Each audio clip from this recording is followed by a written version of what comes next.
Wage in London for skilled labourers was 6p per day. So this is well within the grasp of your lower sorts of London.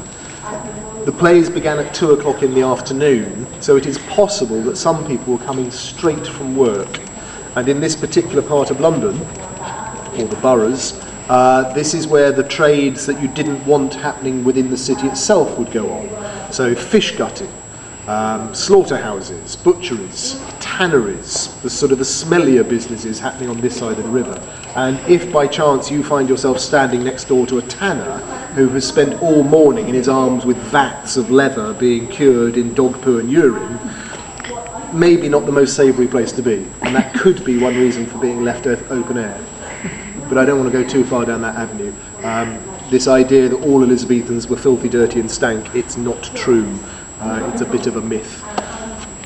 Around the galleries, these would have been the citizens who would have certainly been middle-class, average people. On either side, these are the rich merchants of London in their private boxes, which are painted to represent stories from Greek and Roman myth.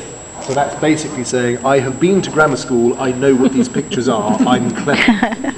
And then there is this balcony at the back where you were allowed to sit if you were a member of the social elite. And with no idea how often it happened, but they're referred to as the Lords' Rooms, which would imply members of the aristocracy sat there. I'm not certain. I think aristocrats would probably go to royal court instead, but who knows? But that was the place of honour, where you can see relatively well, you can hear extremely well, and all the commoners can look at you at the same time. Although somebody does suggest that if you sit there, it's not the best place to go because you're in the darkness and you can't be seen terribly well. Whereas the best place is to actually sit on the stage itself. Pay for a stool to sit on the stage with your chums and then do everything you can to wreck the show from beginning to end, just so that everyone looks at you.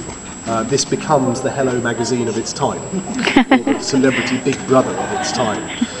Sorry, did you have a question? Well, I was going to say, would you not interfere with the play if you're on stage? But clearly yes, they did. Yes, that was the point. I think it's really difficult to know anything. I'm going to see Henry V tonight. I might just try that with Jude Law tonight. Yeah, I would like to do that. There is a wonderful book written by Thomas Dekker in 1608 called The Gull's Horn Book, which is a guide as to how to become a member of the social elite. And it is satirical, and it is taking a mickey out of convention. But he's got a whole chapter on how you should behave at the Playhouse, in which he basically says, you've got 3 places to sit. You can sit in the gentlemen's rooms, the lords' rooms, or upon the stage, and he recommends sitting on the stage. He says that you should only arrive at the very moment the play is about to begin, upon point for the trumpeter to give cue to enter. Then it is that you must creep from behind your arras with your tripus, or 3-footed stool in one hand, and teston to its forefinger and thumb of t'other. So right at the moment it's going to begin. And then start playing cards with your friends, and then let the air ring with a high opinion of your own judgment, which will crown you with rich commendation to laugh aloud in the saddest scenes of the most terriblest tragedies. So yes, during his speech about the murdered boys upon the battlefield, start laughing. Yeah. And see but I bet there'll be people with their phones out, won't they? Yeah. And I mean, we've got modern distractions, as you say. We've got mobile phones going off and all sorts of other things, which we find equally annoying. But we do approach... I'll say you said. Yeah, do, please. Alan from the Globe, he said. We do approach play going generally with a reverence now that they don't seem to have had. But at the same time, I'm sure the audience must have been impeccably well behaved most of the time, because Shakespeare wouldn't bother writing the way that he does if that were true. And they were passionate theatre goers. They loved language, they loved the stories, and this was the only escapism available to them. Obviously there was no film, television, cinema or whatever, but there weren't even novels really for the average citizen. You couldn't sit by the fireside reading Harry Potter, it just wasn't there. So this was where you came to forget yourself, and I think the majority were quite well behaved. But as ever, you get people like Paris Hilton, and these are the modern day equivalent, or 14th, 16th century equivalent. Now backstage, that is the tiring house where the actors attire. So during a performance that will be filled with costumes and properties, etc. And then the doors are shut during the show. And the stage remains looking like this if we're doing the play in a similar way to how they may have done it themselves. They don't seem to have used a lot of scenery. It would have been furniture and maybe painted backcloths. Some people suggest they draped the stage in black for tragedies, but I'm not sure what the evidence is for that. I've never seen it myself. But it's fairly basic. If you come and see a play this year, however, it may not look like this. It may be radically covered in all sorts of huge pieces of scenery. And invariably they're building right out into the yard here, so we have a platform that puts you right in the midst of the audience these days. There's no evidence exactly how they did their staging at all, but they probably didn't have much scenery. The ceiling is the one thing that you can always see in our productions. I can't think of any time that that's been covered. And that's quite significant to the plays because it's there to represent the heavens above, which is a very important part of Elizabethan psyche. Nothing happens without the observation and influence of the heavens above. And in many early modern plays, there are scenes where the gods get involved. And we have a trapdoor in the middle there. And if we wanted Jupiter to descend on a golden eagle throwing thunderbolts, we can do that. And of course, there are the gods above, and there is Hades or hell below as well. So we do have a trapdoor in the stage, and we can have Orpheus or the demons or whatever come out from underneath. And then the balcony, although it is part of the auditorium sometimes, it's mostly used for music and occasionally for acting. So Romeo and Juliet and various other plays do work up there. Any other questions before we go upstairs? How would they have lit it? I mean, I appreciate they started in the afternoon when it wouldn't necessarily be dark, but they're long, aren't they? Yes, it's very true. They seem to have played all year round, so even at this time of year, they would be playing. And you've come at the perfect time of day to see this building. The plays began at 2 o'clock. This is the playing performance time. So by the time we get to the end of the play, by 4:30, 5 o'clock, it will be dark in here. And yes, therefore, they must have had lighting on stage. They probably had candelabras and flaming torches that they would have brought on. And doubtless they must have had some lighting in the auditorium too. But for the majority of the play, it's just lit by sunlight.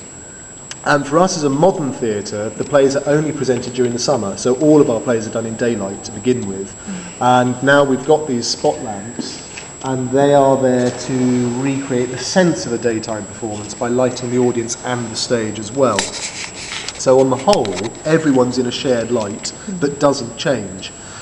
In the indoor theatres, which we've just started experimenting with, they are able to change lighting conditions in there. But even so, the audience is equally lit with the actors.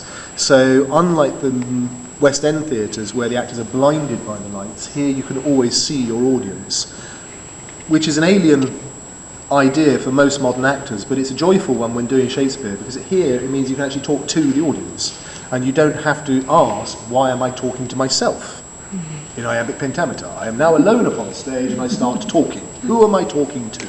Well, you've got all these people to talk to. And in fact, of course, one of Hamlet's soliloquies begins with, now I am alone. No, he's not. and in here, that has a wonderful resonance, because the whole audience know that it's a lie. And it's a joyful thing. And the actors do take time to talk to the audience here. And the audience do occasionally talk back. You know, it does happen. And they do inhabit characters.